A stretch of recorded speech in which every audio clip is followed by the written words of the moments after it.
All right, let's get right into it. Today, we're unpacking this really fascinating and honestly super personal story. It's all about what happens when that pure, creative passion you have just smacks right into the cold, hard wall of the real world. It's a story about ambition, it's about disappointment, and it's definitely about the tough lessons you learn along the way. So let's just start with a question that really gets to the heart of this whole thing. Have you ever had one of those dreams as a kid? I mean, that one single-minded ambition that maybe adults or your friends kind of dismissed, but for you, man, it felt like everything. So our story begins in that perfect, pure space. You know the one I'm talking about? It's where creativity just exists for its sake. This is before money is a thing, before you're thinking about getting published, and definitely before anyone else's opinion even matters. Okay, so picture this. You're 13. All your classmates are talking about becoming astronomers and nuclear physicists. Dreamers, that's what our guy calls them. But you? You look around and you see yourself as the only realist in the entire room. Your future is crystal clear, it's totally concrete, and it's literally inked onto a 6-page comic strip you just finished on a Friday night. And at this point, he hadn't even thought about what to do with the comic. I mean, the act of making it, of reading it over and over, maybe 60 or 70 times, just analyzing his own work, that was the reward. The process itself, that was the prize. And this is a perfect example of a concept in psychology called intrinsic motivation. It's that drive that just comes from inside you. It's the purest form of passion, right? Where the joy is in the doing. This is often where the most original, the most authentic work comes from, long before the world starts trying to stick a price tag on it. But that pure little creative bubble, it couldn't last forever. And pretty soon, the outside world would start to creep in. And it was going to change everything. And it all starts with just a simple conversation. He mentions his comic to his friend Michael Lazarus, who then happens to mention some magazine in Melbourne. And just like that, a brand new, intoxicating idea pops into his head. An idea he just can't shake. Publication. That one word lit a fuse and kept him up all night. And right away, he's slammed with his first big artistic conflict. See, his vision, his dream comic, creates this totally made-up world, something grand and imaginative, like Dick Tracy.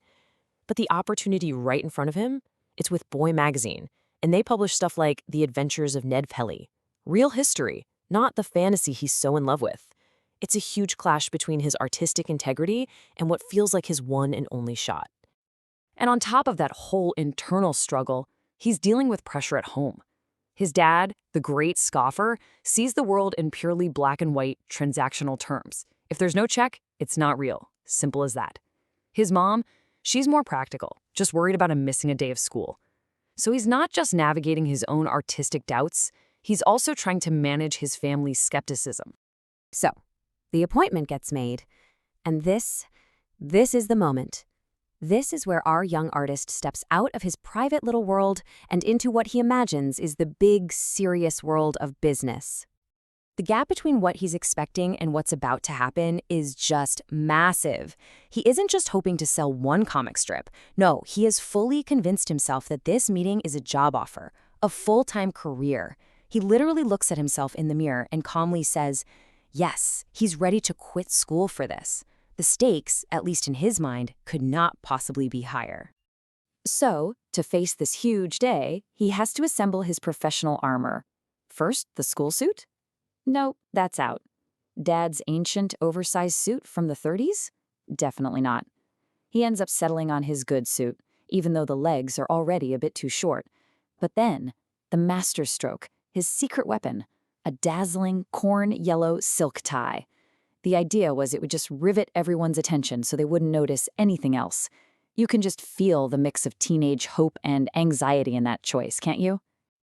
But that whole fantasy starts to just deflate the second he gets there. He was picturing this glamorous office, neon signs, cool plants, the works. What he found was a huge building that looked, well, it looked like a factory. He was hoping for this deep, meaningful conversation about his art, his vision. Instead, the very first thing the editor points out is a spelling mistake. He wrote jungle instead of jungle. Oof. And then comes the offer. Not a full-time career, not some life-changing contract. Just 15 pounds. All that hope, all that preparation, that whole internal debate, it all gets boiled down to this one, single, incredibly anticlimactic number. And then, to cap it all off, instead of talking about his future as an artist, they offer him a tour of the factory. They want to show him the mechanics of printing, explaining why they use glue instead of staples. It is the final, total disconnect. He came to talk about art, they wanted to talk about production costs. And that whole experience, well, it sets the stage for the final act of this story.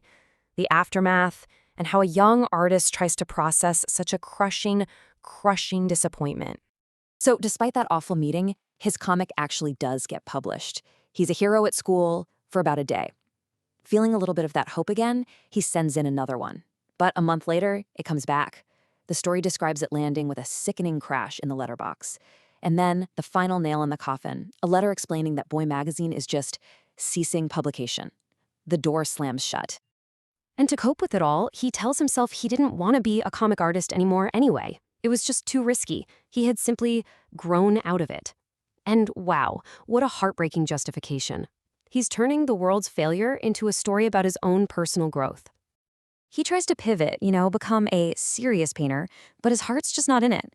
And in this really sad, ironic twist, the boy who once saw himself as the only realist in a room full of dreamers now calls himself a dreamer, just like everyone else. He's lost that one thing that ever felt truly real to him.